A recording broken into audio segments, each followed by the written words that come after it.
Salut, ici c'est Ahmad, j'espère que vous vous portez super bien. Nous sommes le 3/12/2025 et nous allons faire une analyse sur le GBP NZD.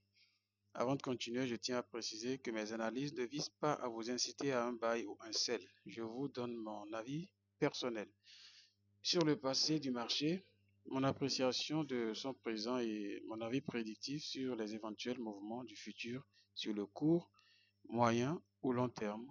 Toutefois, je vous donnerai les niveaux ou les zones d'entrée, les niveaux ou les zones où vous pourrez avoir de bonnes entrées selon mon étude technique. Alors, nous allons euh, commencer. Je vous rappelle que précédemment, nous avons eu à faire une analyse du marché quand le marché était sur le chemin vers cette liquidité. J'avais fait une analyse au moment où le marché était à ce niveau. Le marché était exactement à ce niveau. Oui, exactement à ce niveau. Alors, j'ai prédit que cette liquidité devait être prise et qu'après cette liquidité, nous aurions un mouvement baissier qui ira chercher aussi une autre liquidité, soit pour continuer, pour, pour retourner complètement à la baisse ou simplement aller chercher une liquidité et revenir casser encore vers le haut. Alors, j'ai parlé d'une entrée qui a eu lieu ici. J'ai expliqué la façon dont cette entrée pourrait être faite avant cette hausse. Maintenant, la cassure a eu lieu comme prédit. Le trade que j'ai expliqué ici,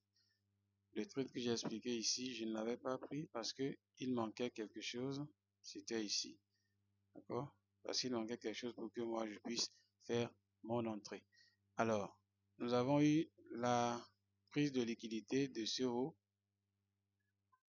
d'accord? Et le marché a chuté. Donc, que devons-nous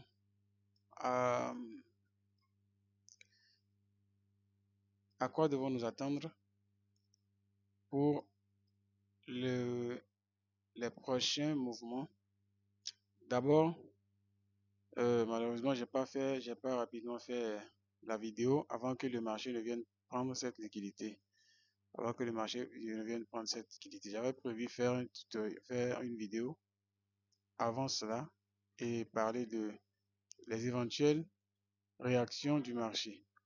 Mais cela a eu déjà lieu et ça n'empêche quand même pas que j'explique ce que j'avais pensé et ce que le marché a fait. Donc quand le marché a cassé ce niveau et ça a commencé à faire sa descente comme ceci, d'accord, je savais que le marché, son objectif était soit de venir ramasser certaines liquidités, d'accord, quelque part là, et retourner à la hausse, soit venir prendre euh, certaines liquidités et retracer pour retourner, c'est-à-dire comme ceci, retracer vers le haut et continuer la baisse. Alors, quels sont les niveaux où je me suis attendu à ce que le marché retourne? Logiquement, quand le marché a commencé par chuter, nous savons tous que c'est la liquidité qui appelle le prix. Donc, il y a différentes liquidités sur le chemin quand le marché chutait. Nous avons cette première liquidité qui est là. Nous avons ceci, qui pourrait servir de TP pour quelqu'un qui a pris ce mouvement. Pour quelqu'un qui a pris ce mouvement, ce sel. D'accord? Donc ça pourrait servir de TP, de premier TP. Et ici aussi, c'est la liquidité qui a suivi. D'accord? Donc, je voyais ces différents niveaux comme les niveaux, ces liquidités comme les liquidités que le marché pourrait prendre et réagir à la hausse. Mais la dernière liquidité, c'est celle que, oh, c'est celle que le marché vient de prendre. Donc, ce qui veut dire que cette liquidité est celle que j'ai prévue avant de faire une entrée. C'est celle que j'ai prévu que le marché vienne prendre avant de faire une entrée. S'il n'avait pas cette liquidité d'en bas, j'aurais plus fait confiance à celle d'en haut ici. D'accord? Mais vu qu'il y a encore quelque chose proche ici, non loin, je n'ai pas considéré, je n'ai pas pris en compte ici comme une liquidité à partir de dont la prise me pousserait à chercher une entrée, à chercher un bail. Donc du coup, effectivement, le marché a chuté jusqu'à venir prendre la liquidité d'ici, celle-là.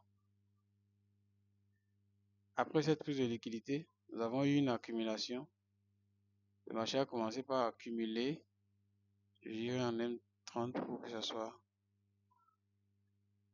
Voilà, le marché a commencé par accumuler. Et nous avons eu cette accumulation sur 2 jours. Voici l'accumulation.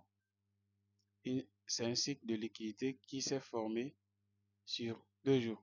Donc, quand le marché a pris cette liquidité, comme ceci, ça est venu prendre la liquidité et ça a commencé par former, par accumuler et former ce cycle de liquidité. Là, je me suis dit là. Alors, c'est encore une raison pour être prudent et ne pas prendre une décision parce que tout cycle de liquidité se liquide toujours dans les deux sens. Donc, quand ça a commencé par se former, je m'attendais simplement à ce que le prix vienne liquider.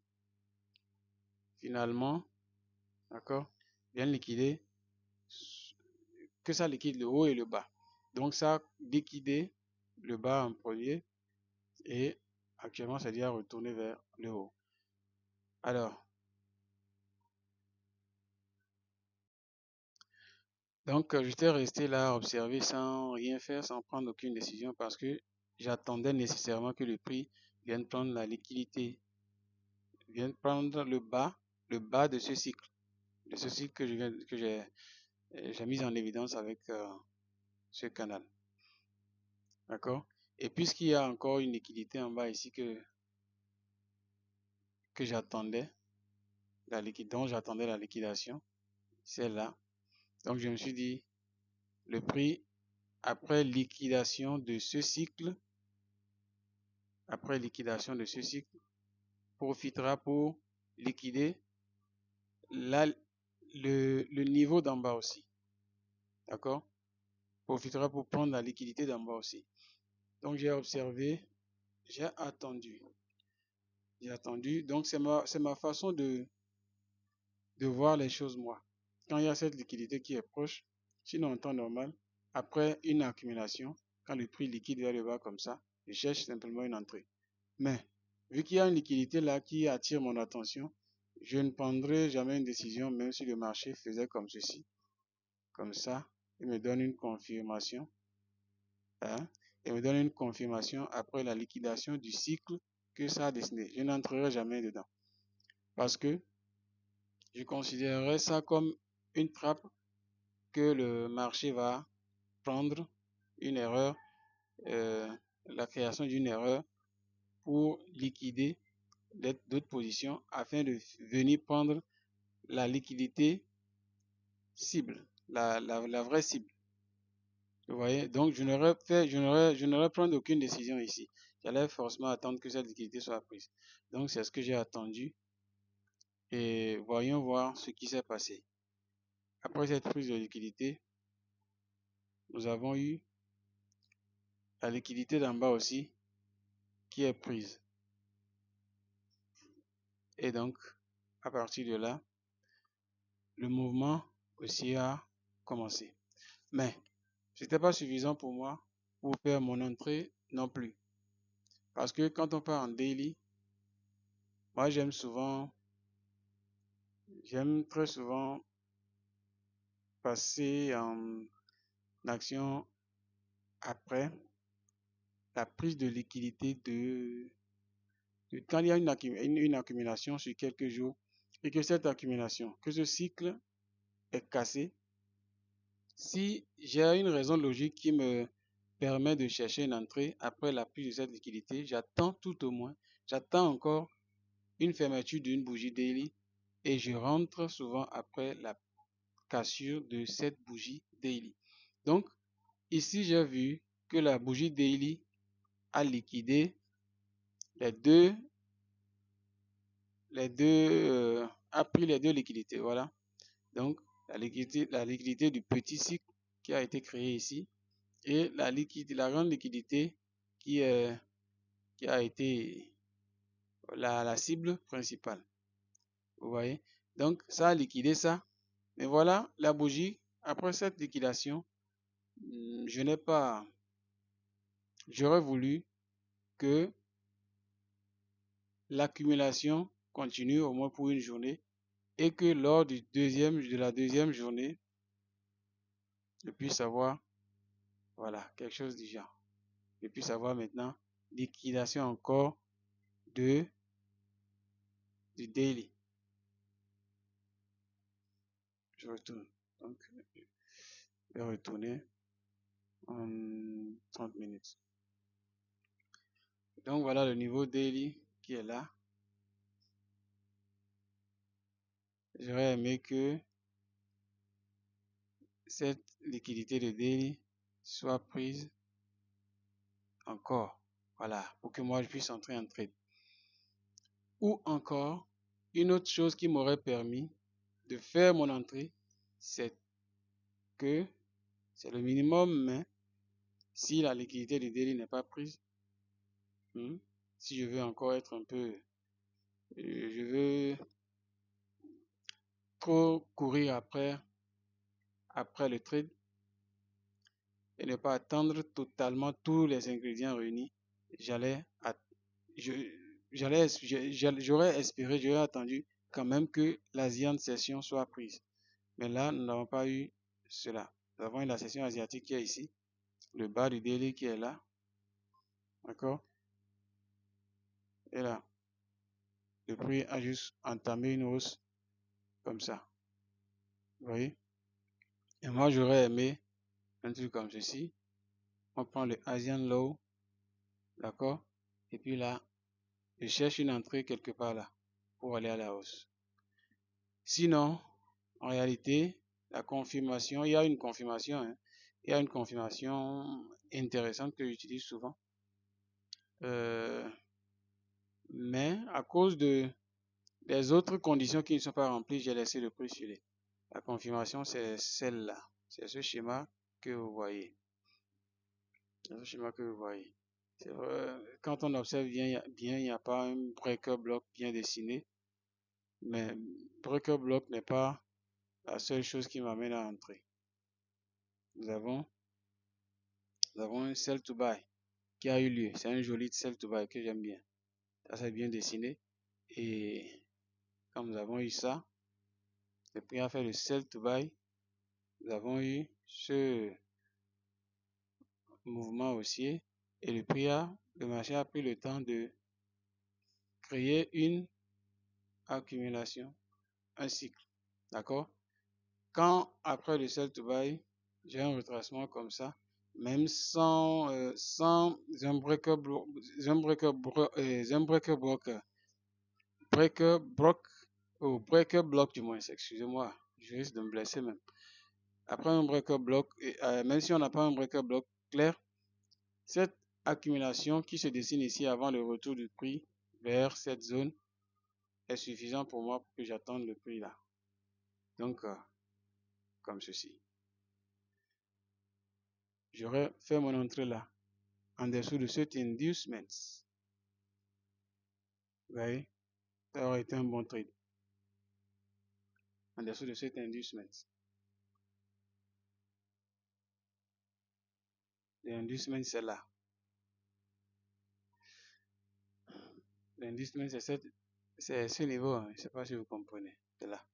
C'est cette liquidité. C'est de ça que je parle. Donc, je peux rentrer là directement.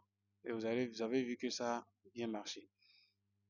On aurait profité, on aurait pu obtenir un ratio de actuellement de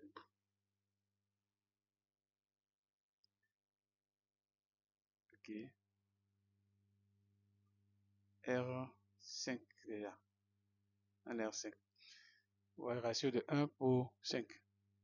C'est pas mal, c'est intéressant. Donc du coup, vu que la session asiatique n'a pas été liquidée, donc le timing n'était pas bon pour moi pour que j'entre en trade. C'est pas un bon timing. C'est en pleine session asiatique, donc je ne pourrais pas faire entrer dans ce trade à 3 heures. C'est pour ça que j'ai vu cette confirmation, mais je l'ai ignoré au matin. Quand j'ai vu le prix faire ces trucs ici à 5 heures jusqu'à 7 heures, je me suis dit, bon, ça là, c'est passé. Si la session asiatique venait à être liquidée, j'allais chercher mon entrée. Mais là, ça n'a pas eu lieu, le prix est parti. Alors, ma question à moi-même, le marché fera quoi encore? Après tout ce que je viens de dire, le marché fera quoi encore? Mon avis, c'est que avant que le marché ne vienne même casser le niveau que je viens de vous montrer, ne vienne prendre cette liquidité, je savais que nous avons les possibilités suivantes. J'avais parlé de cette grande liquidité qui a été prise, et le marché a retracé. Après ce retracement, vu que la tendance en H4, la grande tendance est haussière, je me suis dit qu'il fallait revenir encore liquider ce haut.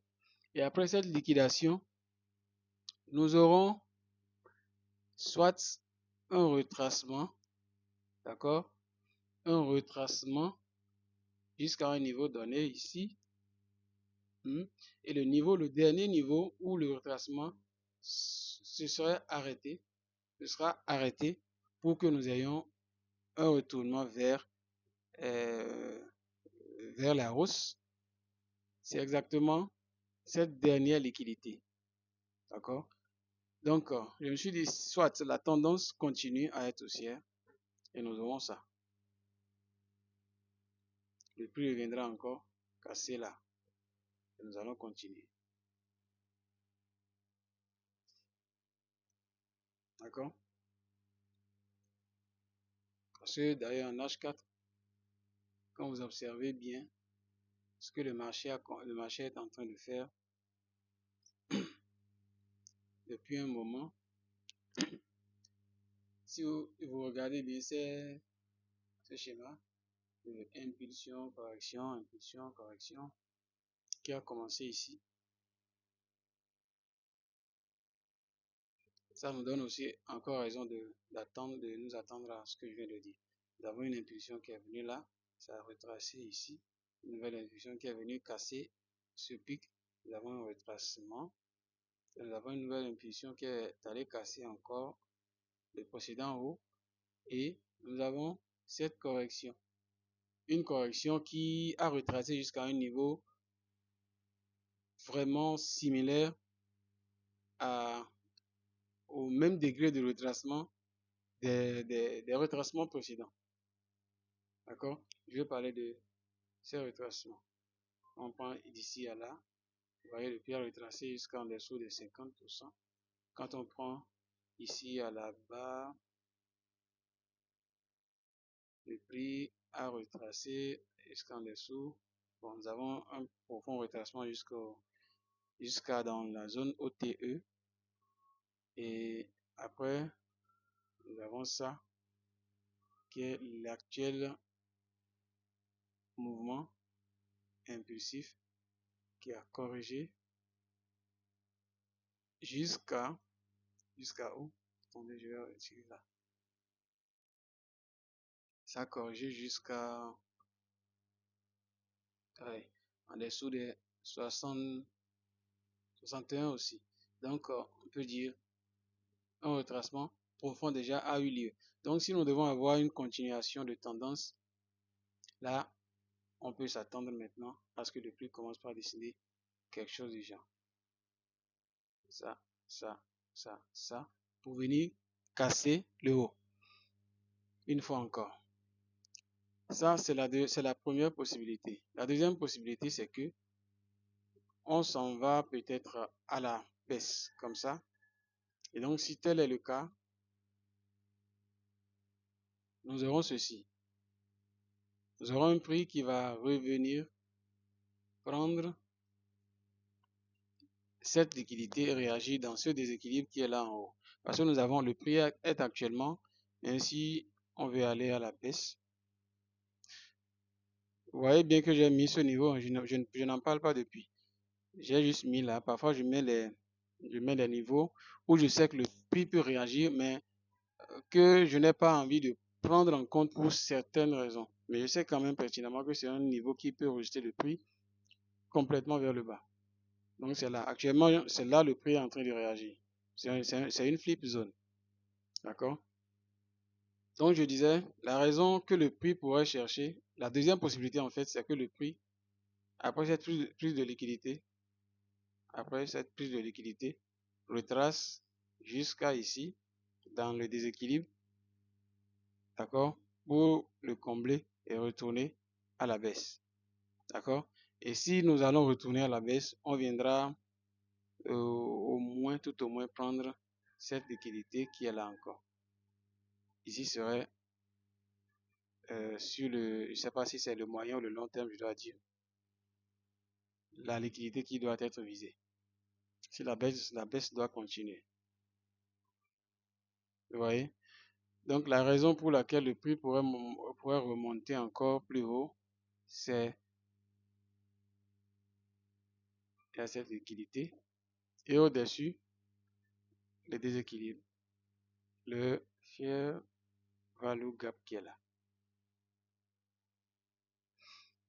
Donc, peut-être nous aurons le prix qui va continuer sa hausse pour venir réagir ici et retourner à la baisse. Alors voilà mon avis sur le mouvement, les mouvements futurs sur le GBP NZD. Et comme d'habitude, moi je mets un truc comme ceci, pas pour dire qu'il faut entrer quand le prix sera, je fais un truc comme ça. C'est ce que j'avais fait d'ailleurs pour cette entrée, pour ce mouvement qui est en cours. C'est pour dire que après une prise de liquidité, ici, la partie en, c'est orange ça non, la couleur là. Donc voilà l'espace où l'entrée devait être cherchée. Maintenant je fais comme ça pour aller vers une liquidité que le prix pourrait aller chercher. Donc j'avais fait ça ici et le prix a réagi là où je l'ai prédit. Mais la preuve que c'est pas pour dire que c'est qu'il faut entrer aveuglement, c'est que je n'ai pas fait une entrée aussi. Je n'ai pas fait une entrée malgré que le prix soit venu réagir à l'intérieur et retourner à la hausse. Je n'ai pas fait une entrée. Donc ma prédiction a marché, mais ce que j'attendais, ce que j'attendais pour prendre le trade n'a pas eu lieu. Donc du coup, je ferai encore la même chose ici pour dire que ce qu'on pourrait venir chercher serait cette liquidité, prendre cette liquidité et réagir dans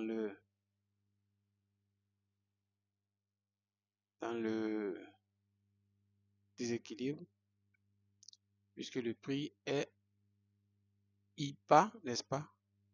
IPA. Le prix est IPA ici, comme on le dit. On viendra donc réagir dedans pour que ça devienne EPA et qu'on retourne qu'on retourne à la baisse pour venir chercher éventuellement cette liquidité. Donc voilà ma prédiction.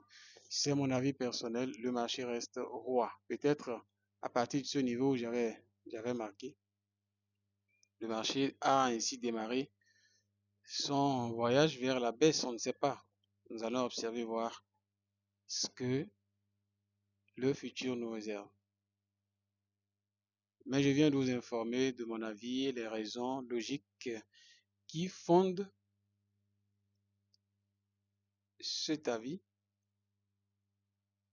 afin que nous puissions ensemble voir un peu clair sur ce que fait le marché, ce qu'a eu à faire le marché, ce que fait le marché actuellement et ce qu'il pourrait faire dans le futur.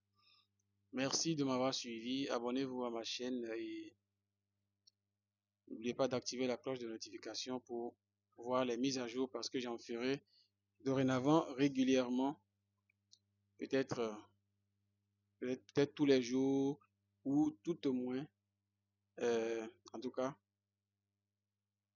quelques fois dans la semaine.